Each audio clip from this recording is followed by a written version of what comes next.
Halo, selamat pagi semuanya. Halo, Assalamualaikum. Assalamualaikum. Selamat pagi, Mbak Waalaikumsalam. Fatma. Selamat pagi. Gimana kabarnya, Mbak? Udah ini ya, udah calm down ya, udah masuk rumah ya. Iya, udah. Jadi, bisa hadir di IG Live Talk Show-nya Mbak Fatma. Thank you so much. Suatu kehormatan loh. Ini Kak Satya bisa join dan bisa sharing-sharing nantinya. Siap. Jadi, Ah, tema untuk hmm, acara siang ini tuh mengenai beasiswa LPDP ya. betul, beasiswa LPDP karena informasinya ini 2021 bulan Maret itu udah mulai dibuka ya Kak. Jadi begini, Hmm. kalau beasiswa LPDP itu untuk Hmm. tahun ini sebelumnya belum menentukan kapan Ya. mereka akan membuka pendaftaran mereka. Saya sudah dapat Hmm. banyak sekali pertanyaan-pertanyaan ya baik dari teman-teman, bahkan keluarga saya, dan juga dari masyarakat umum yang inbox saya yang nanya kapan LPDP akan membuka pendaftaran mereka. Hmm. Saya sudah konsultasi dengan LPDP dan mereka memberitahu saya bahwa untuk tahun ini masih belum ada pengumuman dan bahkan Ya. mereka masih belum ada rencana untuk membuka beasiswa LPDP. Jadi beasiswa LPDP itu bisa dibuka bulan Maret, bisa juga dibuka bulan bulan April ya, bulan pengumuman. Dikarenakan kalau kita lihat ya LPDP itu mereka tupoksinya banyak. Jadi Ya. ada banyak sekali hal-hal yang harus dikerjakan oleh LPDP. Mereka punya banyak sekali agenda, bukan hanya Hmm. beasiswa. Um, oleh karena itu masih belum ada pengumuman. Dan ada kemungkinan bahwa mungkin pendaftaran LPDP itu sama sekali tidak dibuka untuk tahun 2021. Kita masih belum tahu. Jadi Ya. kalau saya kan selaku sekretaris jenderal itu dari Mata Garuda, yaitu asosiasi yang menaungi seluruh penerima beasiswa LPDP. Hmm. Ya, tapi kami adalah yayasan yang secara struktur kami itu independen dari Oke. LPDP, dari Kementerian Keuangan. Jadi kami berdiri sendiri. Cuman memang yang Hmm. menjabat sebagai Dewan Pembina adalah Direktur Utama LPDP. Dan dikarenakan acara-acara kami dan juga kegiatan-kegiatan kami itu banyak sekali kaitannya dengan Kementerian Keuangan, ya otomatis Hmm. kan kita sering berinteraksi dengan mereka. Tetapi mengenai pembukaan pendaftaran, mengenai syarat-syaratnya, ketentuan-ketentuannya, karena kan itu setiap tahun berubah. Nah, itu semua ditentukan oleh LPDP, bukan Mata Garuda. Jadi, Oke. kami punya aktivitas kegiatan visi misi sendiri, kerjasama dengan Hmm. LPDP, tetapi apabila kita berbicara mengenai pendaftaran, persyaratan, ketentuan, itu semua ditentukan oleh LPDP. Dan terakhir, saya dapat informasi Ya. bahwa untuk tahun ini masih belum ada masih belum ada rencana untuk membuka pendaftaran, masih belum. Tetapi apabila Masih ada, belum. itu pasti akan diumumkan di website mereka, di media sosial mereka seperti Ya. Instagram, Facebook, LinkedIn, dan lain-lain. Hmm. Tapi memang ada informasi dalam waktu dekat itu ada rumornya bahwa buka, tapi belum belum ada kepastian ya. Betul, masih Walaupun belum ada kepastian. Oke, tapi walaupun gitu tahun 2021 ini kan memang pandemi tahun kedua ya ini ya. Ya, Nah, untuk syarat-syaratnya sih dibandingkan dengan tahun-tahun sebelumnya, kalau misalnya tahun 2021 ini buka, ini tetap sama atau gimana? ya. Jadi Hmm. memang kalau saya kan menjadi penerima beasiswa PDP itu tahun 2015. Jadi Ya. saya sudah mendapatkan beasiswa PDP itu udah 6 tahun yang lalu. Jadi Mhm. tentunya persyaratan dan juga ketentuan-ketentuan untuk mendapatkan beasiswa PDP 6 tahun yang lalu dibandingkan dengan sekarang itu Hmm. beda. Jadi ada perubahan-perubahan yang minor setiap tahun. Itu pasti ada. Jadi Ya. sebenarnya persyaratannya apa sih ya untuk bisa mendapatkan beasiswa PDP? Mungkin banyak yang bertanya-tanya ya, karena kan ini menjadi pertanyaan yang sangat mendasar. Persyaratan itu apa sih? Jadi Mhm. sebenarnya sasaran pendaftar beasiswa PDP itu terbuka untuk umum. Ya. Yang penting kita warga negara Indonesia dan kita ingin menempuh pendidikan S2 maupun S3. Jadi beasiswa PDP itu mereka masih belum ya, masih belum ada rencana untuk membuka beasiswa untuk S1. Ya. Tetapi ini hanya fokusnya S2 dan S3. Sedangkan ada juga batas usia. Jadi untuk usia Mhm. pendaftar itu untuk magister itu maksimal 35 tahun. Oke. Sedangkan doktoral itu maksimal 40 tahun. Jadi kalau kita lihat ya dari situ sendiri, memang LPDP itu menargetkan generasi muda. Nah, kalau generasi Hmm. muda ini tidak hanya berbicara mengenai generasi milenial. Karena kalau milenial kan itu kelahiran tahun 1980 sampai dengan 1996 akhir gitu. Tapi saya berbicara mengenai generasi milenial, generasi Z, semuanya. Pokoknya yang penting targetnya LPDP itu yang sudah lulus D3 atau S1 ya. Dan mereka udah keterima di perguruan tinggi S2 maupun S3 dan ingin mendapatkan beasiswa. Jadi generasi muda. Lah IPK-nya itu untuk magister itu minimal ya, apabila kita lulus S1 itu dari program S1 kita minimal IPK kita tuh harus 3,0 dari skala 4. Sedangkan doktoral tuh sedikit lebih tinggi itu di 3,25 ya dari skala 4,0. Nah, tetapi yang perlu digarisbawahi, LPDP kan menyediakan beasiswa untuk S2 dan juga S3. Itu ada yang untuk dalam negeri dan juga untuk luar negeri. Mungkin banyak berpikir bahwa kalau misalnya ke luar negeri kita pasti harus ngambil dong TOEFL atau IELTS ya atau TOEIC atau TOEFL atau apapun itu. Ya. Tetapi sebenarnya bahkan untuk perguruan tinggi dalam negeri kita juga harus memenuhi syarat bahasa Inggris. Jadi kita tetap harus mengambil TOEFL, IELTS ya dan lain-lainnya. Jadi memang baik untuk magister dalam negeri ataupun luar negeri dan juga doktoral dalam negeri maupun luar negeri itu semua memang harus mengambil tes bahasa Inggris. Ya. Nah, kan mungkin banyak yang berasumsi karena di Indonesia terus kita menggunakan bahasa Indonesia ya ngapain harus ngambil bahasa Inggris. Tapi kan perlu diketahui juga bahwa sebenarnya dengan era globalisasi, terus semuanya udah serba internasional, bahkan materi-materi, ya paparan-paparan kita dapatkan, baik itu kita kuliah di luar negeri maupun di dalam negeri, dan kita harus baca-baca teks dalam bahasa Inggris juga, karena kan itu menjadi bahasa internasional. Jadi itu menjadi persyaratan baik untuk dalam negeri maupun untuk luar negeri. Nah, dan untuk silakan. Dan untuk TOEFL-nya atau IELTS-nya itu sendiri, itu kan juga tergantung dengan universitas yang akan kita tuju nantinya kan ya. Jadi begini, jadi LPDP, jadi gini, ada 2 persyaratan yang harus dibedakan. Jadi persyaratan dari kampus ya, di mana kita apply ya, baik untuk program S2 maupun S3, dan persyaratan LPDP, itu menjadi 2 hal yang terpisah. Jadi untuk bisa mendapatkan beasiswa LPDP, zaman saya ya, 2015, itu kita bisa mendapatkan beasiswa LPDP sebelum kita mendapatkan letter of acceptance. Surat dari perguruan tinggi yang menyatakan bahwa kita telah keterima di perguruan tinggi tersebut. Itu bisa. Jadi saya juga ada beberapa teman tahun 2015 ya. Mereka sudah dapat beasiswa, saya nanya, jadi rencananya mau ngambil S2 atau S3 di mana? Nah, kata mereka, mereka masih belum apply. Dan mereka diberikan waktu 1 tahun untuk apply dan mendapatkan perguruan tinggi. Kalau misalnya udah lebih dari 1 tahun, nah beasiswanya akan ditarik oleh LPDP. Begitu. Tetapi sekarang memang persyaratannya berubah. Jadi untuk saat ini ya, persyaratan tahun 2020 ya, yang kalau 2021 kan masih belum dikeluarkan. Karena masih belum ada pengumuman juga mengenai pendaftaran LPDP.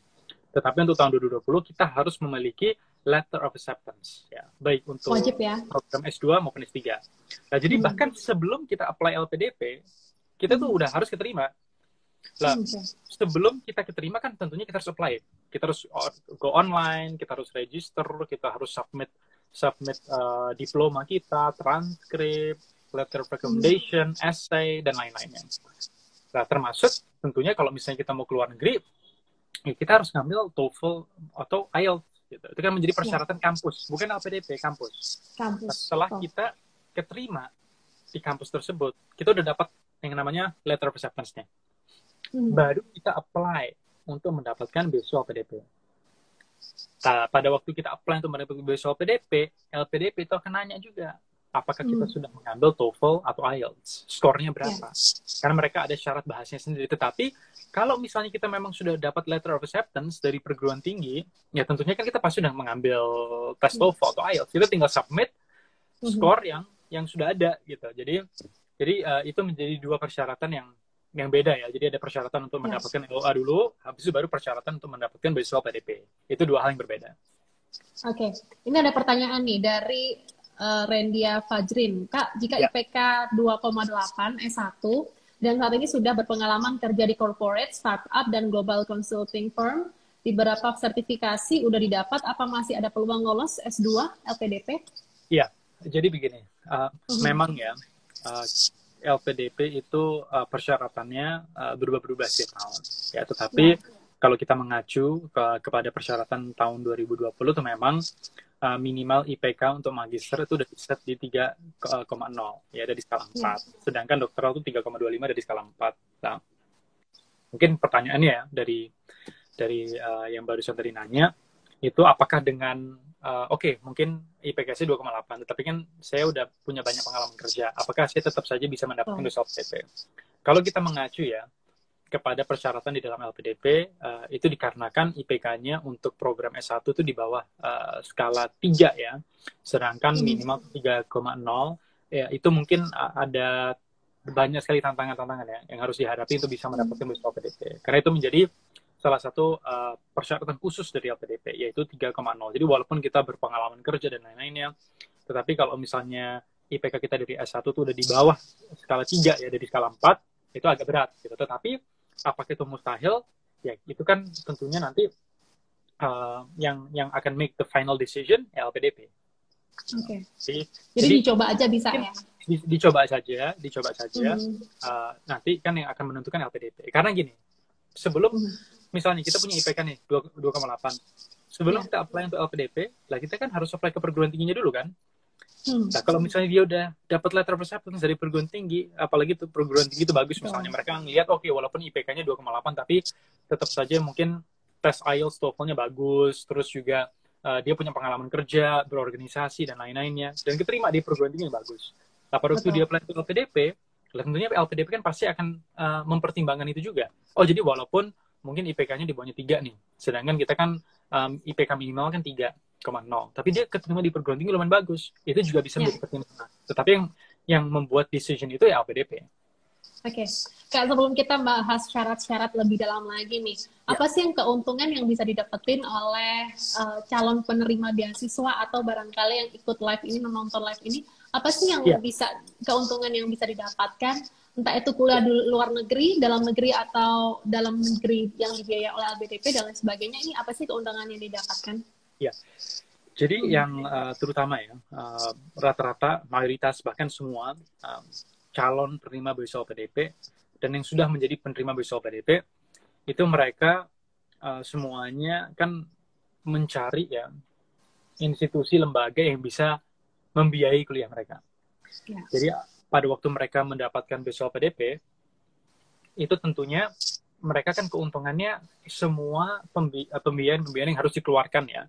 Kalau misalnya kita tidak mendapatkan beasiswa LPDP itu kita sponsorin oleh LPDP. Jadi kita udah mendapatkan pembiayaan dari mereka. Dan LPDP itu kalau kita bandingkan, betul, full. Kalau kita bandingkan dengan beasiswa-beasiswa lainnya, nah itu sangat generous. Dalam arti kata apa? Jadi beasiswa LPDP itu ada 4 jenis pembiayaan. Yang pertama itu untuk dana pendidikan. Itu otomatis lah, full. Ada juga biaya pendukung. Ada juga dana tambahan dan biaya pendukung untuk apa? Untuk penerima beasiswa disabilitas. Ya, jadi untuk bagi orang-orang yang memang mereka disabled, ya mereka juga mendapatkan biaya pendukung. Misal sebagai contoh, kalau untuk dana pendidikan tuh mereka mendapatkan dana pendaftaran. Pada waktu kita apply kan kita harus bayar tuh untuk daftar. Kita dapat tuh. Dana SPP juga dapat, tunjangan buku juga dapat. Nah, terus juga untuk thesis, disertasi, seminar internasional, publikasi jurnal internasional itu semuanya dibiayai oleh LPDP. Living cost juga. Betul, living cost juga. Tetapi itu tergantung dengan kita tinggal di mana. Jadi kalau misalnya kita tinggal di kota besar, metropolitan, dan standar kehidupannya tinggi, like living allowance yang kita dapatkan tuh pasti lebih tinggi dibandingkan kalau misalnya kita tinggal di kota yang lebih kecil, yang rural misalnya. Sebagai contoh, waktu saya dapat beasiswa LPDP itu untuk program S2 di New York University. Saya tinggal di New York. Saya itu dapat tahun 2015 itu $1.900 Amerika Serikat. $1.900 Amerika Serikat. Itu untuk apartemen, untuk makanan, untuk minuman, itu semuanya dapat itu. Setiap bulan kita pasti ditransfer $1.900 Amerika Serikat. Tetapi kalau misalnya kita tinggal di kota-kota yang kecil atau bahkan di negara lain yang mungkin standar kehidupannya tidak tinggi ya seperti di New York, Nah, itu mereka bisa dapat Hmm. 1.400, 1.500 dolar gitu. Jadi semua disesuaikan dengan kita tinggal di mana dan apakah standar kehidupannya tinggi atau tidak. Gitu. Tapi itu Oke, semuanya berarti tergantung dibiayai oleh kota sama negaranya itu apa ya? betul, betul. Dan sebagai Hmm. tambahan ya, itu kan masuk di dalam biaya pendukung ya, yaitu Hmm. dana untuk hidup bulanan. Tetapi yang didapatkan oleh penerima beasiswa LPDP itu seperti asuransi kesehatan, bahkan aplikasi kita ya untuk mendapatkan visa atau residence permit itu dibiayai oleh LPDP. Dana transportasi juga, Hmm. tiket pesawat ya pulang pergi sekali itu dapat. Habis itu juga dana kedatangan, terus tunjangan keluarga, itu khusus untuk doktoral ya, untuk doktoral dan juga dokter spesialis. Dan juga dana keadaan darurat. Jadi kalau misalnya terjadi suatu, ya kita juga bisa mendapatkan pendanaan dari LPDP. Tetapi kan apabila ada dana-dana tambahan ya, yang di luar dari layanan pembiayaan dari LPDP, itu kita harus konsultasi dengan LPDP. Tetapi kalau misalnya memang it makes sense dan juga reasonable ya untuk mengeluarkan biaya, ya pasti akan dikeluarkan oleh LPDP. Jadi mereka pasti akan membiayai kita.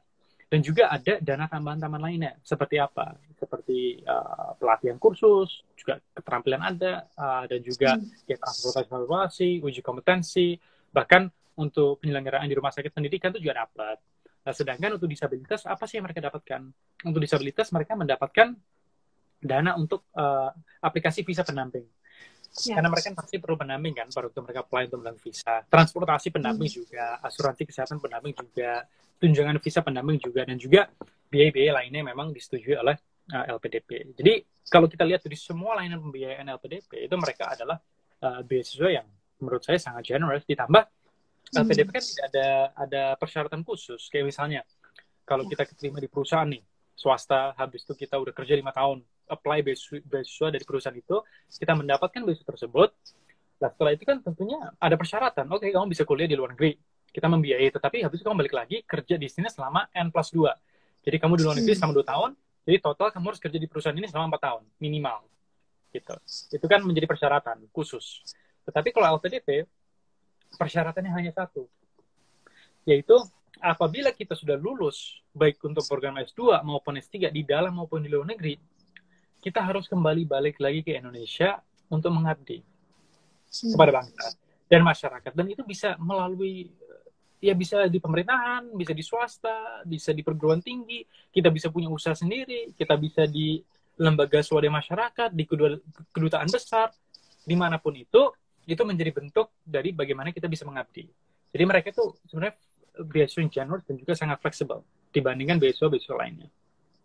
Dan kalau dari segi funding mungkin di perusahaan-perusahaan lain atau penyelenggara beasiswa mengikat orang itu untuk bekerja di sana nantinya, tapi kalau LPDP nggak sama sekali ya. Betul. Walaupun yang diberikan juga banyak oleh pemerintah Indonesia Betul. kepada mahasiswa itu. Iya. Oke, Pak, Betul, ini kalau misalnya kan banyak nih yang sekarang kan udah melek pendidikan, melek beasiswa dan lain sebagainya. Selain kita emang butuh beasiswa untuk menunjang kehidupan kita di luar negeri atau barangkali untuk membiayai gitu ya. Tapi kan di lain sisi untuk prestis juga kan. Pengalaman kerja nantinya akan seperti apa, pendidikan dan lain sebagainya. Nah, untuk LPDP sendiri ini memang saingannya seperti apa sih kalau dilihat tahun ini ataupun tahun lalu, tahun sebelumnya gitu? Iya. Jadi persaingannya. memang ya untuk bisa mendapatkan beasiswa LPDP itu tentunya tidak mudah. Ya. Karena kalau tanya mudah pasti semua orang bisa dapat beasiswa LPDP gitu. Jadi setiap tahun ya dengan persyaratan-persyaratan yang ada ya, dan juga tes-tes yang ada ya, seperti seleksi administrasi, terus ada juga seleksi berbasis komputer, ada seleksi wawancara sebelum kita mendapatkan beasiswa LPDP. Itu tentunya persaingannya semakin ketat setiap tahun. Kenapa? Karena semenjak LPDP itu udah didirikan sejak tahun 2012, jadi sudah berjalan lebih dari 8 tahun sekarang. Setiap tahun jumlah orang yang ingin mendapatkan beasiswa LPDP itu menambah. Kenapa? Karena setiap tahun kan tentunya ada sosialisasi mengenai LPDP, masyarakat umum itu sudah semakin mengetahui tentang beasiswa LPDP. Tentunya lama-kelamaan, karena banyak orang udah tahu tentang beasiswa ini, setiap tahun kan pasti jumlah orang yang mendaftar itu meningkat.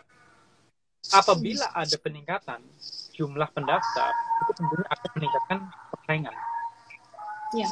Terutama banyak sekali kaum muda, generasi muda ya, yang baru lulus S1, yang memang mereka ingin melanjutkan studi S2 maupun S3. baik di dalam maupun di luar negeri. Itu ada banyak. Dan bahkan juga ada yang udah berkeluarga, udah kerja, ibaratnya mereka udah punya banyak pengalaman, umur di bawah 35, 40 tahun yang juga apply untuk mendapatkan beasiswa LPDP. Jadi persaingannya setiap tahun itu pasti akan semakin ketat. Oleh karena itu, persyaratan untuk mendapatkan beasiswa LPDP itu setiap tahun itu menjadi lebih sulit. Ya, dengan persyaratan-persyaratan seperti misalnya zaman saya itu 2015 itu kita tidak ada yang namanya seleksi berbasis komputer. Itu tidak ada. Tapi sekarang kan ada. Dan waktu zaman saya juga kita tidak harus mendapatkan letter of acceptance. Sekarang ada. Nah itu kan sebenarnya kenapa kok ada banyak sekali persyaratan-persyaratan yang sebenarnya tidak ada, tetapi menjadi persyaratan sekarang. Gitu lah. Itu juga untuk memfilter.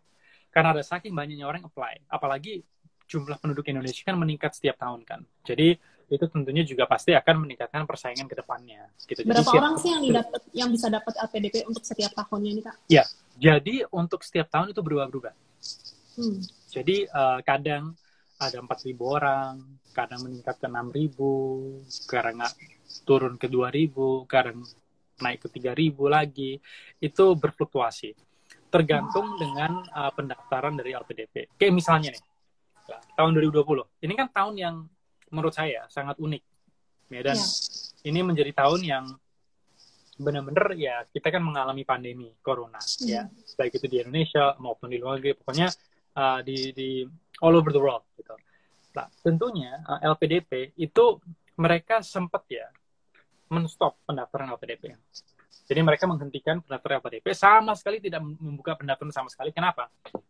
Karena apabila kita sudah lolos seleksi administrasi, kita kan ada namanya seleksi berbasis komputer. Kita juga ada wawancara. Itu kan kita kan harus ke sebuah tempat kan. Habis itu kan kita harus diwawancarai, kita ketemu banyak orang. Ditambah setelah kita mendapatkan beasiswa LPDP, kita harus mengikuti yang namanya program persiapan keberangkatan, di mana kita pasti berinteraksi dengan banyak orang gitu. Jadi dikarenakan adanya pandemi, untuk tahun 2020 LPDP itu sama sekali tidak membuka pendaftaran sampai bulan Oktober. Bulan 10. Jadi mereka itu baru membuka pendaftaran beasiswa LPDP itu dari tanggal 6 sampai dengan tanggal 20 Oktober 2020. Itu baru juga, dan hanya dibuka sekali tahun lalu. Nah, karena hanya dibuka biasanya sekali, 3 kali ya.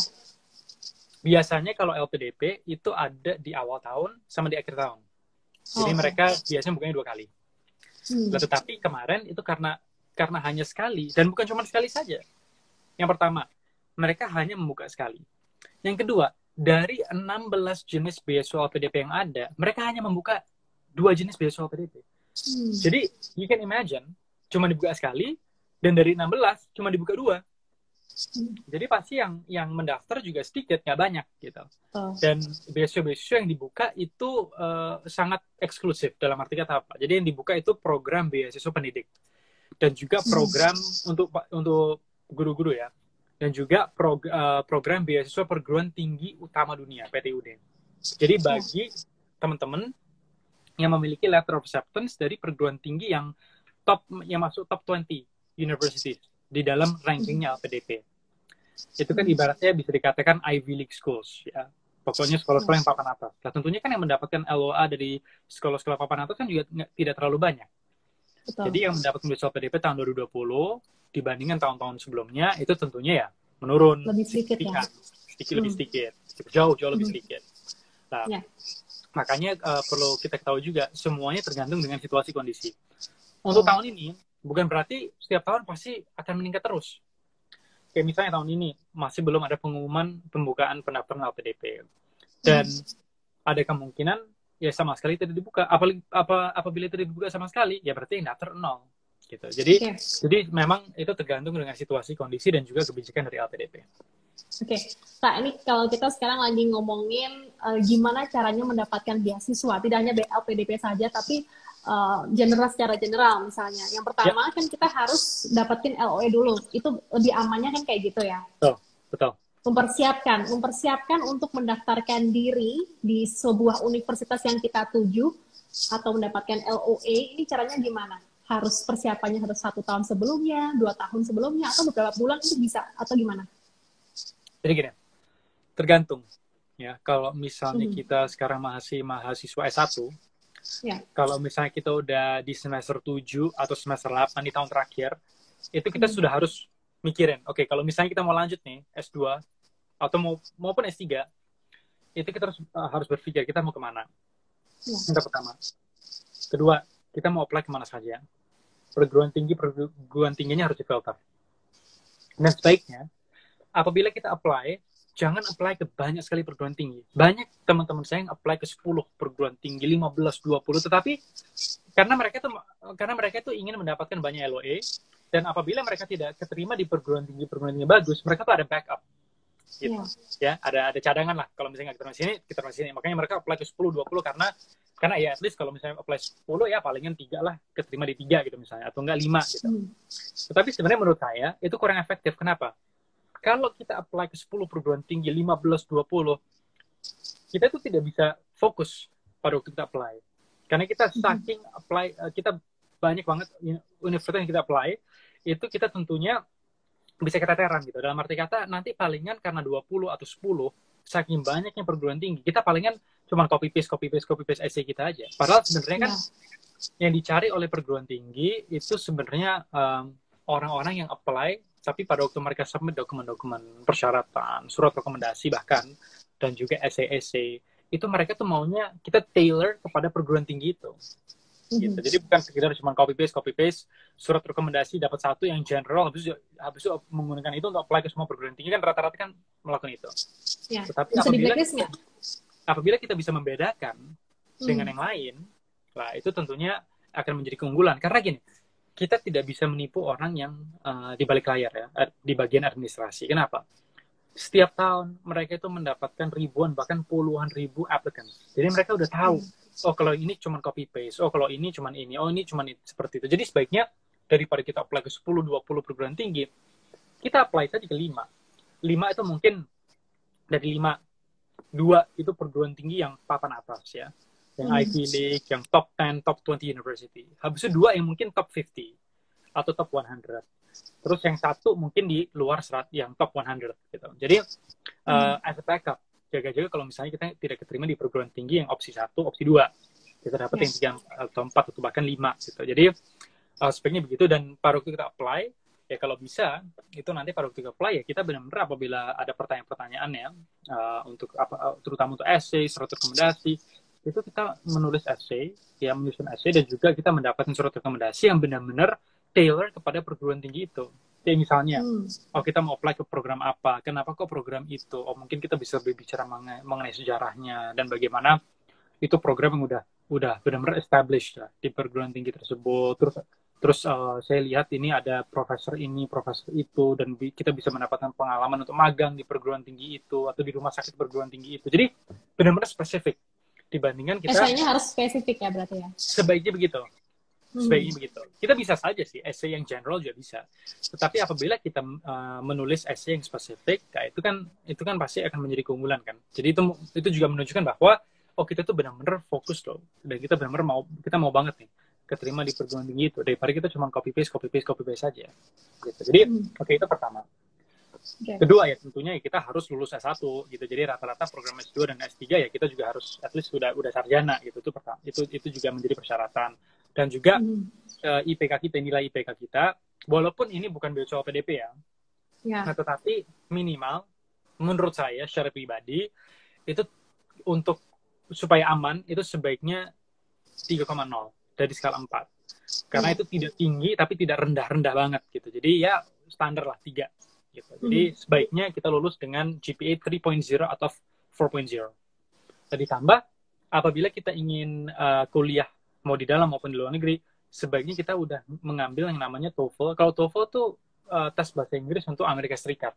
Kita bisa menggunakan TOEFL di mana saja, tetapi rata-rata yang ngambil TOEFL tuh teman-teman yang mau menempuh pendidikan di Amerika Serikat. Sedangkan IELTS itu untuk di Inggris ya, di Eropa itu banyak yang mengambil IELTS. Jadi saran saya itu karena TOEFL IELTS kan mereka valid selama beberapa tahun. Jadi apabila kita masih mahasiswa S1, bahkan kita belum keterima, kita bisa saja ambil. Tapi mengambil TOEFL atau IELTS, tapi sebaiknya kita ngambilnya pas di tahun terakhir. Supaya kita bisa menggunakan itu untuk beberapa tahun ke depannya. Kalau misalnya kita masih tahun pertama S1 ya kemungkinan besar setelah kita lulus S1 sudah tidak valid lagi gitu skor dari TOEFL dan IELTS kita gitu. Makanya karena itu saya benar-benar menyarankan teman-teman yang ingin apply untuk mendapatkan beasiswa atau bahkan LOA ini di luar dari LPDP itu untuk udah siap-siap. Kalau untuk yang mahasiswa itu di tahun terakhir, kalaupun yang udah kerja, udah berkeluarga dan lain-lainnya, ya mereka sudah memikirkan ini setahun 2 tahun lah sebelum mereka ingin menempuh pendidikan di luar negeri. Karena kan ada banyak sekali pertimbangan-pertimbangan juga, kayak misalnya mengenai pekerjaan mereka, apakah mereka akan resign, apakah mereka akan paid leave, terus istrinya kalau udah berkeluarga bagaimana, istrinya bagaimana, terus anaknya bagaimana, kan ada banyak sekali hal yang harus dipertimbangkan. Jadi kalau mungkin yang udah bekerja, yang udah ibaratnya udah banyak pengalaman, ya sebaiknya mungkin 2 tahun ya, karena kan itu juga kan tidak bisa tiba-tiba instan langsung ke luar negeri, kan pasti ada banyak pertimbangan juga gitu. Jadi sebaiknya kalau yang untuk kerja 2 tahun, kalau untuk mahasiswa ya pas di semester 7 atau semester 8. Berarti yang pertama kali yang bisa dilakukan untuk persiapan keluar atau studi ke luar negeri, itu yang pertama adalah bahasa Inggrisnya ya, ngambil TOEFL atau IELTS, dipersiapkan banget, terus habis itu baru mikir apply kemana nantinya, terus bikin esai yang spesifik. Tujuan kamu untuk kuliah apa, tesisnya apa, dan sebagainya udah dipikirin di esai situ atau gimana? Iya, jadi kalau untuk ke luar negeri ya, terutama yang paling penting, yang pertama sebenarnya yang harus dilakukan pertama itu kita harus evaluate dulu. Kita mau kemana? Ya, kita mau ke negara apa? Kita mau ke apply ke perguruan tinggi mana? Habis itu baru kita melihat persyaratannya apa saja. Nah, untuk TOEFL, IELTS-nya persyaratannya, skornya berapa sih minimal? Nah, setelah itu kita harus belajar mengambil tes TOEFL, IELTS yang memang masuk ya di dalam persyaratan mereka. Misalnya persyaratannya skornya harus 500, ya udah kita harus bisa lebih dari itu. Atau misalnya IELTS skornya minimal 6, ya kita harus bisa mendapatkan kalau bisa 7 gitu. Jadi kita lihat itu dulu. Setelah itu pada waktu kita udah memfilter, ini perguruan tinggi di mana aku mau apply, baru kita ngambil IELTS, ngambil TOEFL. Setelah itu kita siap-siap, kita harus siap-siap ya misalnya dengan berkas-berkas yang diperlukan seperti apa, dokumen-dokumen ya, pendukung seperti diploma, transkrip, bahkan kita udah memikirkan mengenai kalau surat rekomendasi itu dari mana saja, apakah itu dari atasan kita, apakah itu dari dosen kita, siapapun itu. Habis itu baru kita apply. Karena pada waktu kita apply itu kita udah siap. Kalau untuk surat rekomendasi bisa dapat dari profesor A, B, atau enggak dari atasan kita di perusahaan kita, dan untuk IELTS kita udah ada skornya, udah ada nilainya, tinggal dikirim saja ke mereka. Diploma sudah ada juga dari perguruan tinggi kita, kita bisa apply. Jadi itulah hal-hal yang harus dipersiapkan sebelum kita apply, baik itu untuk dalam negeri maupun di luar negeri. Jadi harus rajin-rajin untuk searching universitas mana yang akan kita tuju, sama lingkungan kita diperluas ya. Harus kumpul dengan orang-orang yang juga sevisi sama kita, ataupun juga alumni-alumni yang pernah kuliah di luar negeri itu seperti apa, biar kita juga nyambung dan bisa belajar sama link-link itu. Iya, jadi begini, itu betul ya, karena kita tuh harus yang harus kita lakukan ya, itu kita harus proaktif. Karena yang ingin melanjutkan studi kan kita, bukan orang tua kita, saudara kita, bukan teman-teman kita, bukan keluarga kita, tapi diri kita sendiri. Nah, kita tidak bisa didorong oleh orang lain. Kita harus bisa mendorong diri kita sendiri untuk apply dan untuk diterima. Itu pertama. Kedua, betul yang disampaikan oleh Mbak Fatma tadi, bahwa kita harus dikelilingi dengan orang-orang yang memang memiliki visi misi yang sama dan juga mereka bisa mendukung kita. Gitu. Jadi mereka harus bisa mendukung kita, visi misi kita, aspirasi kita, dan juga bahkan teman-teman yang sudah mendapatkan beasiswa, bahkan sudah di luar negeri atau sekarang sedang melanjutkan studi atau bahkan menjadi alumni. Karena dari situ kita kan bisa belajar banyak dari mereka. Gitu. Jadi tips and trick untuk bisa mendapatkan beasiswa, baik itu mau Chevening, mau Fulbright, mau dari swasta, dari kementerian, mau dari LPDP atau dari apapun itu, dan bahkan mereka juga bisa sharing mengenai pengalaman yang mereka dapatkan pada waktu mereka kuliah di luar negeri. Itu juga bisa, atau bahkan di dalam negeri. Gitu. Jadi sebaiknya memang kita berkumpul dengan orang-orang yang memiliki satu visi misi dan bahkan yang sudah mencapai apa yang kita ingin capai ke depannya. Itu juga itu akan sangat membantu juga ke depannya. Kalau Kak Satya sendiri, yang susah didapetin saat LOA apa? Yang paling susah ya untuk didapatkan itu pada waktu kita mengambil tes-tes yang dibutuhkannya seperti apa, tes TOEFL, tes IELTS. Karena ini saya tidak berbicara mengenai pengalaman saya sendiri ya. Karena kalau saya secara pribadi mungkin pada waktu saya mengambil TOEFL udah lama ya, udah long time ago. Itu saya tidak ada banyak sekali tantangan gitu yang saya hadapi. Kenapa? Karena semenjak saya lahir sampai dengan saya lulus SMA itu setiap kali saya dari tingkat level TK, SD, SMP, SMA itu selalu menggunakan bahasa Inggris. Gitu Ya, lah. sekolahnya Karena saya selalu, internasional ya. iya, karena saya selalu menggunakan bahasa Inggris. Lah pada waktu saya mengambil tes TOEFL itu menurut saya biasa-biasa saja. Tetapi kita perlu ingat bahwa mayoritas, terutama teman-teman kita ya, itu kan mungkin mereka belum terbiasa berbicara dalam bahasa Inggris, menulis dalam bahasa Inggris, membaca dalam bahasa Inggris. Jadi itu bisa menjadi tantangan yang sangat-sangat besar, ya. Karena itu tidak mudah dan tidak bisa dipelajari dalam 1-2 hari. Itu butuh minimal beberapa bulan, ya, bahkan bisa sampai 1 tahun untuk benar-benar menguasai betul. Jadi itu menjadi tantangan pertama, ya. Maka oleh karena itu yang menjadi tantangan kedua itu kalau misalnya ada tes-tes lainnya. Jadi mereka harus ngambil TOEFL atau IELTS yang sudah sangat sulit ya. Bagi teman-teman yang mungkin belum terbiasa menggunakan bahasa Inggris. Setelah itu mereka harus mengambil GRE atau GMAT. Jadi kalau misalnya kita mau ke Amerika Serikat, kita harus kalau mau ngambil MBA, kita harus ngambil namanya GMAT, ya. Graduate Management Admission Test. Kalau misalnya kita mau ngambil jurusan-jurusan lainnya, nah kita harus mengambil GRE, Graduate Record Examination Test. Jadi yang pertama kita harus mengambil TOEFL atau IELTS. Ditambah kita harus mengambil GRE atau GMAT. Jadi kan itu menjadi tantangan yang besar dan perguruan tinggi itu mereka juga memiliki persyaratan sendiri, minimal skor TOEFL itu berapa, IELTS berapa, GRE berapa, GMAT berapa, dan belum tentu semua orang itu bisa memenuhi persyaratan itu. Jadi kita bisa memiliki IPK yang tinggi, surat rekomendasi bagus, berpengalaman kerja, tapi kalau skor dari TOEFL, IELTS, GRE, GMAT kita rendah, nah itu bisa sulit itu untuk bisa mendapatkan LOA dari perguruan tinggi yang bagus. Karena itu memang menjadi one of the biggest determining factor apakah kita bisa mendapatkan LOA atau tidak. Itu tantangan yang dihadapi oleh banyak orang. Jadi harus memang sering-sering baca dan sering-sering cari informasi ya untuk persiapannya. Bisa berapa bulan, bisa berapa tahun, tergantung pribadi itu sendiri. Betul. Kak, untuk let's say kita udah dapat LOA, kita mau apply beasiswa, salah satunya yaitu beasiswa LPDP yang Kak pernah dapetin. Itu apa aja yang di dalamnya itu yang susah? Karena kebanyakan itu orang yang bingung menulis essay atau juga yang pas FGD kalau administrasinya udah selesai. Ini apa nih yang harus dipersiapkan untuk essay-nya? Pertama. Jadi gini. Kalau untuk essay, itu setiap tahun kan pasti pada waktu kita apply, pertanyaan-pertanyaan itu berubah-berubah setiap tahun. Ya. Pada waktu saya mendapatkan beasiswa PDP, pada waktu saya ada tes essay ya, saya mendapatkan pertanyaan mengenai bonus demografi. Dan bagaimana kita bisa menggarap bonus demografi kita. Ya. Dan untungnya sebelum saya tes ya, itu saya sudah baca-baca tentang bonus demografi. Kenapa? Karena Indonesia itu saat ini kan mengalami bonus demografi. Jadi itu menjadi topik yang memang hangat dan dibahas oleh banyak orang. Gitu. Jadi pada waktu saya mendapatkan pertanyaan itu, saya senang karena saya merasa saya udah menguasai topik itu. Tetapi mungkin juga ada teman-teman yang belum mempersiapkan diri gitu loh untuk menjawab pertanyaan tersebut gitu. Jadi mereka pasti akan mengalami banyak sekali tantangan ya pada waktu mereka menulis essay karena bingung mau nulis apa. Nah, LPD itu biasanya kalau kita sudah mencapai tahap essay writing, itu mereka pasti pertanyaannya akan menyangkut dengan topik-topik yang lagi hot dan trending. Jadi kita harus banyak-banyak baca-baca berita. Kita harus mengetahui betul isu-isu yang lagi trending itu apa saja, apa sih yang lagi dibahas oleh pemerintah.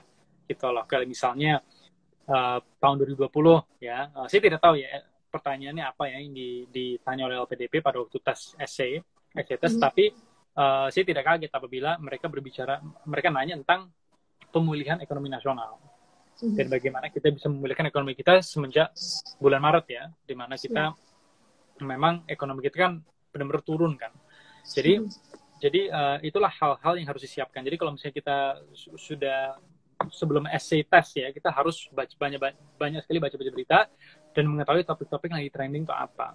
Jadi kalau kita udah bisa, at least sudah bisa mengetahui betul topik-topik yang sekarang lagi sering dibahas ya di media, di berita-berita, ya insya Allah we should be okay, dan we should be fine untuk essay task dari LPDP. Jadi semuanya sih, dan itu juga tergantung dengan persiapan kita sendiri sih. Karena kalau misalnya kita udah niat, dan kita bahkan untuk teman-teman yang setiap hari udah baca berita, itu mereka tanpa perlu persiapan yang gimana-gimana, mereka juga pasti udah siap gitu. Yang penting mereka tahu cara menyusun essay yang bagus itu seperti apa gitu. Tapi kan topik-topiknya mereka udah menguasai. Oke. Yang pertama jangan mendadak ya untuk mau tes LPDP, misalnya mau tes untuk masuk beasiswa, baca bukunya harus seminggu atau 3 hari sebelumnya. Jangan.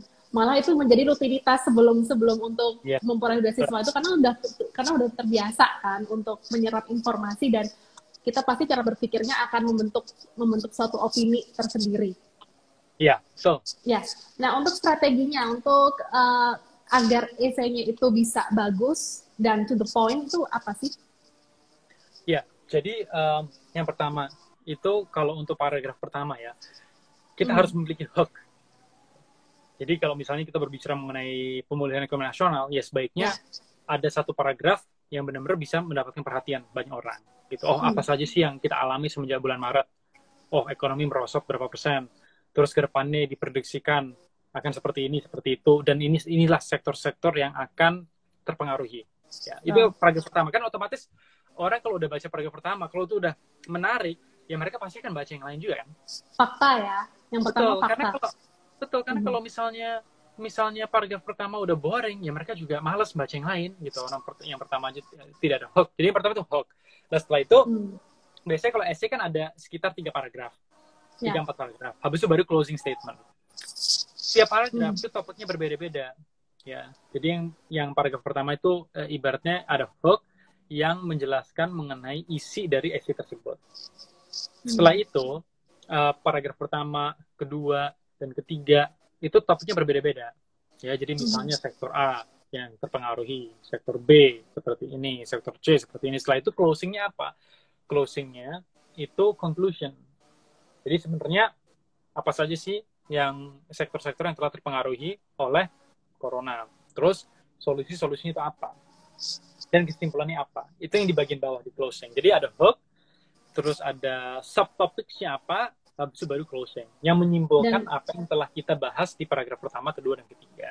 Gitu. Dan subtopik itu harus sesuai, kasih contoh konkretnya seperti apa ya berarti ya. Subtopik. Lalu kita bungkus di konklusi, termasuk juga saran-saran dari pemikiran kita yang bisa membantu dari mengatasi permasalahan itu sendiri. Iya, betul. Oke, setelah writing ya, berarti abis itu apa nih? FGD atau apa yang bikin susah biasanya? Iya. Jadi kalau essay writing ya, setelah itu kalau dari pengalaman saya sendiri, itu pada waktu FGD wawancara. Kenapa? Karena waktu saat saya mendapatkan beasiswa LPDP kan masih belum ada seleksi berbasis komputer. Tetapi saya dengar dari teman-teman yang baru mendapat beasiswa LPDP ya tahun ini atau tahun lalu atau 2 tahun yang sebelumnya, itu mereka memberitahu saya bahwa salah satu tes yang agak sulit itu seleksi berbasis komputer. Nah, kalau saya kan tidak memiliki pengalaman secara pribadi kan, tapi mungkin itu juga bisa menjadi tantangan oleh teman-teman sekalian. Nah, setelah itu FGD dan wawancara. Ya, jadi ada namanya, sebenarnya kalau di LPDP itu namanya bukan FGD, itu namanya LGD. Leaderless Group Discussion. Jadi maksudnya apa? Kenapa kok leaderless? Karena ya tidak ada leader gitu. Jadi kita dibagi ya, ada 2 kelompok. Terus kita diberi sebuah topik, kelompok A harus for that topic, mendukung statement itu, pernyataan itu. Ada juga kelompok B di mana mereka itu tidak mendukung pernyataan yang disampaikan oleh LPDP. Jadi LPDP itu memberikan kita, ini ada pernyataan nih. Kelompok A harus mendukung pernyataan itu, kelompok B tidak mendukung. Terus mereka dua kelompok ini, mereka tuh harus saling rundingan satu sama lain, berdiskusi apa sih yang ingin kita sampaikan, dan kenapa kok kita against pernyataan itu, atau bahkan kita mendukung pernyataan itu apa saja. Dan itu bisa menjadi tantangan. Kenapa? Karena kalau kita tidak menguasai topik itu, kan susah untuk memberikan masukan-masukan atau bukan ide-ide, gagasan-gagasan kepada teman-teman yang ada di kelompok kita. Itu pertama. Terus yang kedua, kita harus bisa cepat beradaptasi. Karena kan kita kan ketemu sama orang kita sama sekali nggak kenal, dan kita baru kenal on the spot, terus kita dimasukin di kelompok, dan kita harus bisa cepat beradaptasi. Nah, setelah itu, kita harus menguasai topik itu, dan bisa menyampaikan gagasan-gagasan dan ide-ide kita, dan juga kenapa kok kita mendukung, atau bahkan kita tidak mendukung statement tersebut kepada kelompok satunya. Kita. Jadi sebenarnya kita tuh dites apakah kita bisa bekerja sama dengan orang lain, terus apakah kita tuh bisa cepat beradaptasi, apakah kita menguasai topik tersebut gitu. Jadi itu juga menjadi salah satu hal yang memang ya itu harus disiapkan ya sebelumnya gitu, karena untuk menjadi orang yang bisa bekerja sama dengan orang lain, terus bisa menyampaikan apa yang mereka ingin menyampaikan, itu kan butuh latihan juga gitu. Jadi tidak bisa kita on the spot training, tidak bisa. Jadi mungkin kita bisa latihan melalui apa ya, pengalaman kerja kita, atau bahkan walaupun kita sama sekali tidak ada pengalaman kerja, bukan berarti kita tidak bisa siap-siap. Jadi misalnya, kalau misalnya kita masih mahasiswa satu, kita punya pengalaman berorganisasi, itu akan sangat membantu juga. Gitu. Jadi kalau misalnya kita udah di dalam organisasi kan, tentunya kan kita kan juga ada teamwork, ada team effort kan. Itu menjadi pengalaman juga yang bisa membantu kita untuk lolos yang namanya leaderless group discussion. Nah setelah itu, kalau misalnya kita lolos semua, itu yang tahap terakhir sebelum program persiapan keberangkatan itu wawancara. Jadi kita akan diwawancarai oleh LPDP. Lalu disitulah mereka akan menanya hal-hal yang bersangkutan dengan kita ya, maksudnya dari segi apa, pengalaman kerja, pendidikan, terus mengenai perguruan tinggi tujuan kita tuh mau kemana, jurusan apa yang kita ambil untuk S1 atau S2, apapun itu. Habis itu kita harus bisa menjawab pertanyaan-pertanyaan dari LPDP ya, terkait dengan latar belakang kita, pendidikan kita kita apply kemana saja, kita dapat LOE di mana saja, kita mau melanjutkan studi di mana, program apa. Itu adalah pertanyaan-pertanyaan yang menurut saya sangat basic ya, karena tetapi harus kita kuasai, juga, karena LPDP itu berharap ya kita udah tahu kedepannya kita mau kemana gitu. Nah, berkaitan dengan visi misi ya berarti ya. Udah tahu 1 tahun depan mau ngapain, 2 tahun, 3 tahun, 5 tahun, 10 tahun, itu juga bakal ditanyain nggak? Itu tergantung. Jadi tergantung dengan siapa yang mau wawancara kita. Jadi bahkan ada juga yang bertanya tidak bersangkutan dengan itu. Ada juga yang bertanya mengenai visi misi kita. Ada juga yang nanya tentang jurusan kita, pengalaman kerja. Itu pertanyaan-pertanyaan yang bisa berubah-ubah tergantung dengan siapa yang mau wawancara kita. Gitu. Jadi, tapi mostly yang bisa keterima berarti punya keyakinan, dan katakanlah let's say udah masuk tahap wawancara kan semua pada pinter, semua punya LOE dan lain sebagainya. Apa nih yang bisa kita membuat beda dengan orang lain yang bisa kita keterima atau gimana? Iya. Jadi yang tentunya kan setiap orang kan pasti berbeda-beda ya, setiap applicants. Kenapa? Jadi mungkin ya mereka sama-sama pintar, mereka sama-sama berprestasi, mereka sama-sama memiliki LOE, mereka keterima di perguruan tinggi bagus, itu menjadi sesuatu yang mungkin bisa dikatakan sama. Tetapi membedakan itu apa? Personality kita, karakter kita, terus juga prestasi-prestasi kita, pengalaman kerja kita berorganisasi di mana, itu yang pasti kan setiap applicant pasti berbeda-beda. Gitu. Jadi as long as you can be yourself, itu yang menjadi keunggulan. Jadi you don't try to be someone else.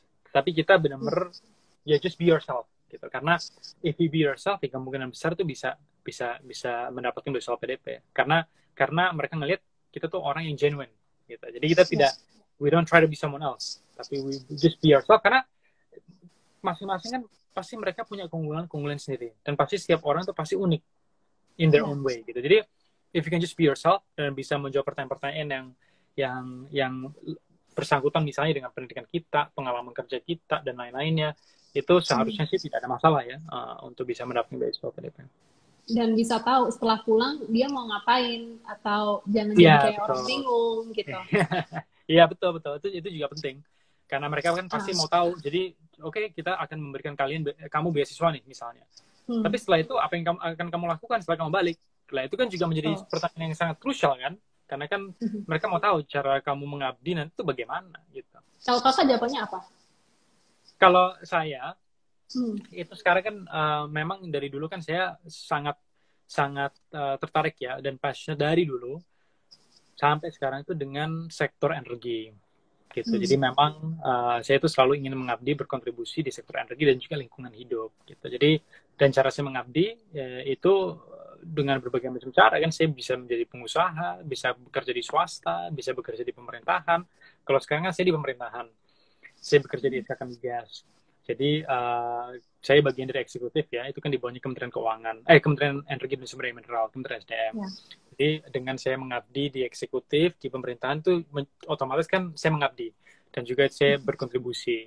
Habis itu kedua, dengan saya menjabat sebagai Sekjen Mata Garuda dan juga Presiden Asosiasi Alumni MSU, dan juga saya juga punya think tank yang bergerak di bidang energi dan lingkungan hidup, yaitu Indonesian Energy and Environmental Institute I2A. Jadi itulah bentuk-bentuk bagaimana saya berkontribusi kepada bangsa. Karena saya kan udah lama nih tinggal di luar negeri. Saya tinggal di luar negeri itu selama 13 tahun. Jadi saya merasa bahwa, karena saya udah lama di luar negeri, bahkan sebelum saya mendapatkan beasiswa PDP, saya itu sudah berencana untuk kembali balik lagi ke Indonesia, karena saya udah lama di luar negeri.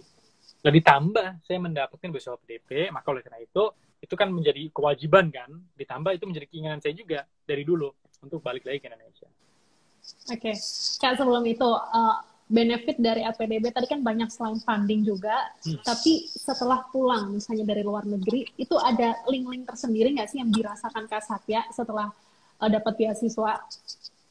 Ya, pasti. Jadi jadi gini, LPDP kan sudah memberikan beasiswa kepada lebih dari 25.000 orang ya, dari Sabang sampai Merauke. Ya. Baik itu yang sudah menjadi alumni seperti saya, maupun yang menjadi award yang sedang melanjutkan studi baik S2 maupun S3 di dalam maupun di luar negeri. Jadi sebenarnya dari segi itu ada banyak sih link yang bisa kita dapatkan. Karena kan LPDP punya komunitasnya sendiri. Komunitasnya itu semuanya terhubung di dalam Mata Garuda. Jadi disitulah kita bisa berinteraksi, kita juga bisa ketemuan sama banyak orang-orang yang mungkin mereka latar belakangnya beda dengan kita, pendidikannya beda, terus passionnya beda, expertise-nya beda. Disitulah kita bisa banyak sekali berdiskusi dan belajar dari teman-teman yang ada di sekitar kita. Gitu. Karena komunitas LPDP kan setiap tahun semakin besar kan. Ya. Jadi dengan adanya 25.000 awardee, tentunya jaringannya juga sangat bagus itu. Baik itu mau di pemerintahan, mau di swasta, mau di perguruan tinggi, dimanapun itu pasti itu akan menjadi salah satu keunggulan sih ya dibandingkan mungkin beasiswa lainnya gitu. Karena kalau PDP kan benar-benar membiayai WNI kan, warga Indonesia, dan juga mereka tuh rata-rata banyak yang berprestasi gitu. Jadi tentunya link-link kita tuh juga dengan orang-orang yang mereka benar-benar ya spesial gitu loh di dalam bidang mereka. Dan kita bisa ikut spesial karena kita pun juga terhadap kecemplung di dalamnya ya, masuk di dalamnya. Jadi lingkungan kita juga bagus. Insya Allah kita juga akan bagus nanti. Amin. Oke, amin. Mas atau Kak Satya, ini kalau misalnya berkaitan dengan CV-nya Kak Satya. Iya. Kan biasanya yang ikut beasiswa itu emang pengen fundingnya bisa full funding atau cari pengalaman dan sebagainya. Ternyata ada juga orang-orang yang dari S1 atau dari kecil ya, Kak Satya ini udah internasional, udah keliling negara dan sebagainya, dan dari Harvard University, terus apply di New York University, dan apply beasiswa juga. Ini cara pandangnya Kak Satya, kenapa harus ikut beasiswa, padahal sebenarnya Kak Satya juga mampu untuk funding sendiri atau seperti apa nih? Ya, jadi begini. Semenjak saya kecil kan, sampai dengan saya lulus SMA, bahkan S1, itu saya selalu dibiayai oleh keluarga saya. Ya. Seperti banyak orang. Nah, tetapi untuk program S2 maupun S3, saya merasa bahwa sekarang udah waktunya saya bisa membiayai diri saya sendiri. Karena saya merasa bahwa saya udah sarjana, udah S1, masa tetap aja harus dibiayai oleh keluarga misalnya. Oleh karena itu saya merasa saya harus bisa membiayai diri saya sendiri. Lah dikarenakan waktu itu kan saya baru lulus S1 nih, baru lulus dan saya langsung lanjut S2.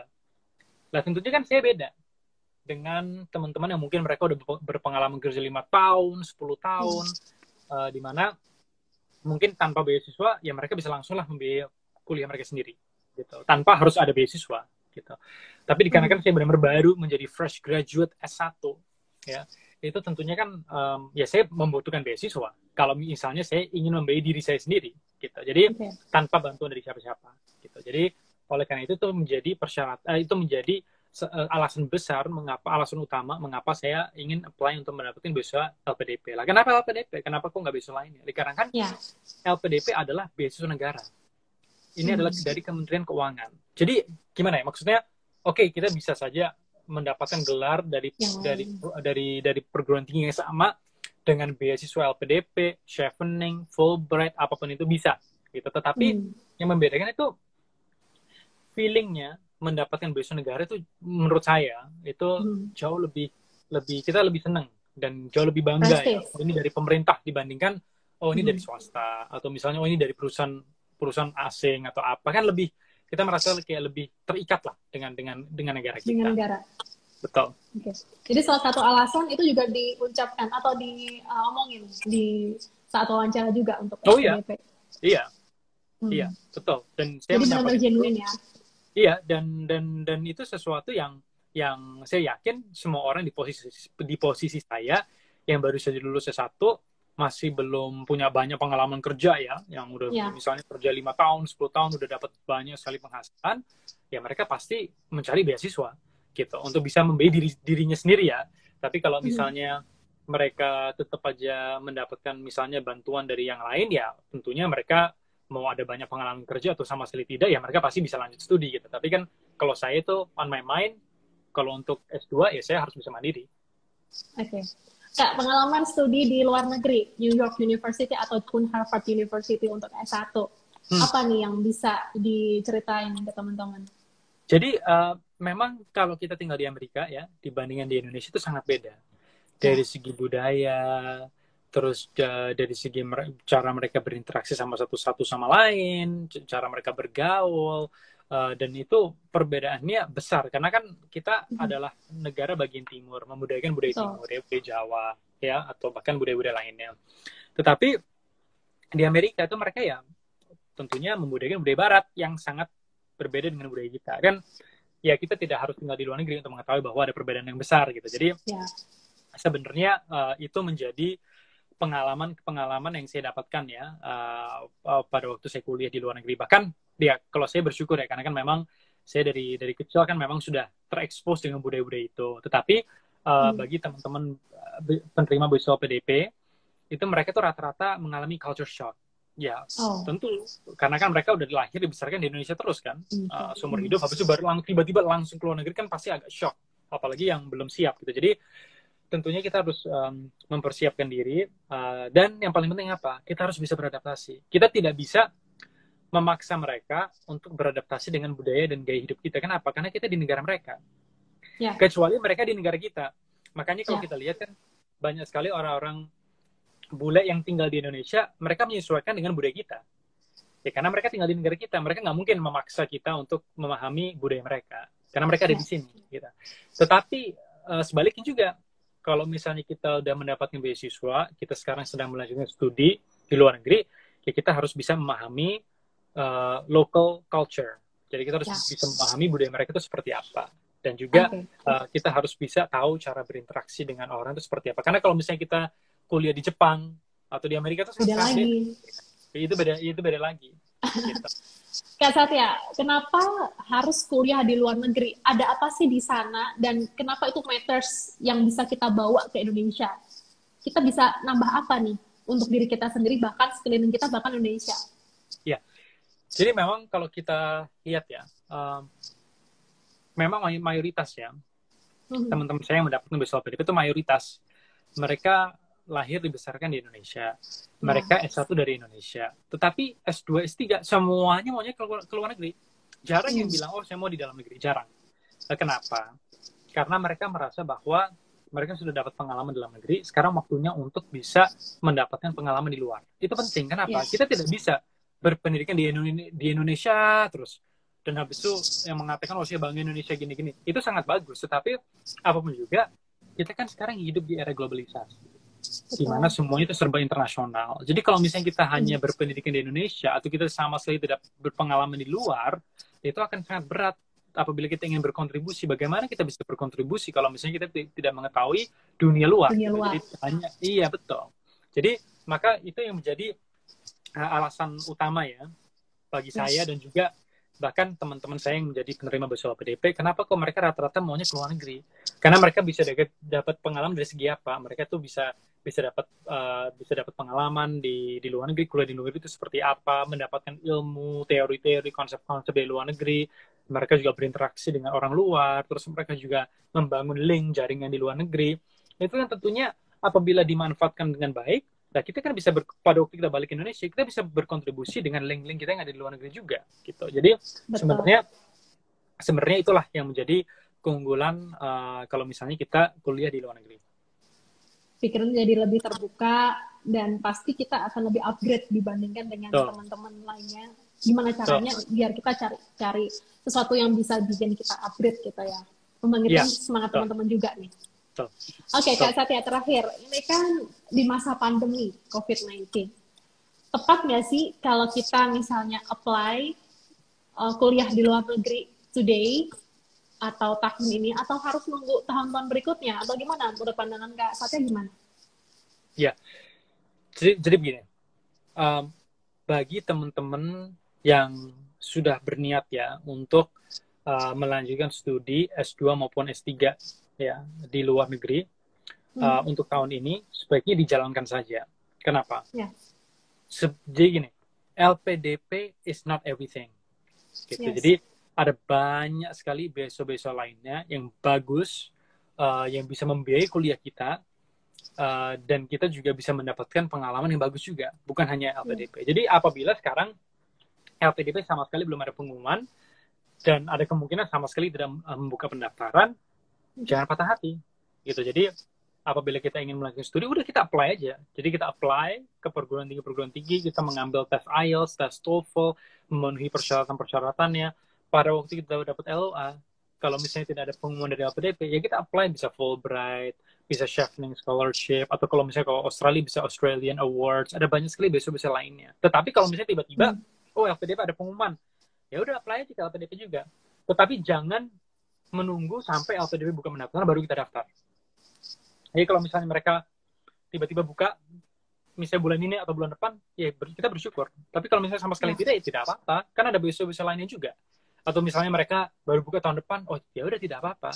Ya, jadi tetap aja jalanin apa yang kita inginkan. Karena kalau misalnya kita udah punya drive, motivasi untuk melanjutkan studi S2 maupun S3 di dalam maupun di luar negeri, itu tetap aja harus dijalanin gitu. Jangan sampai semua berhenti karena belum ada pengumuman dari LPDP. Walaupun pandemi COVID-19 ini secara garis besar tetap tatap muka, atau kita harus keluar negeri, atau cuma bisa di Indonesia tapi lewat online? Iya, jadi setiap perguruan tinggi itu pasti punya kebijakan yang berbeda-beda. Jadi ada yang memang mengharuskan kita untuk ke sana, ada juga yang semuanya online, ada juga yang hybrid. Jadi kadang kita harus ke sana, kadang kita online. Jadi semua tergantung dengan perguruan tingginya, karena mereka punya kebijakan-kebijakannya sendiri. Dan juga ya tergantung dengan diri kita sendiri, apakah kita merasa nyaman dengan kebijakan tersebut atau tidak. Oke, thank you Kak Satya, sangat inspirasi sekali, dan semoga nantinya teman-teman juga bisa ketularan pinternya, ketularan dan ketularan bisa kuliah di luar negeri, kalaupun ingin kuliah di luar negeri, dan juga bisa upgrade untuk dirinya sendiri, sekeliling bahkan Indonesia. Amin. Thank you Kak Satya, yang penting sekarang sehat dulu baru bisa ngapa-ngapain. Siap. Thank you Kak Satya. Oke. See you later. Ya, assalamualaikum. Waalaikumsalam.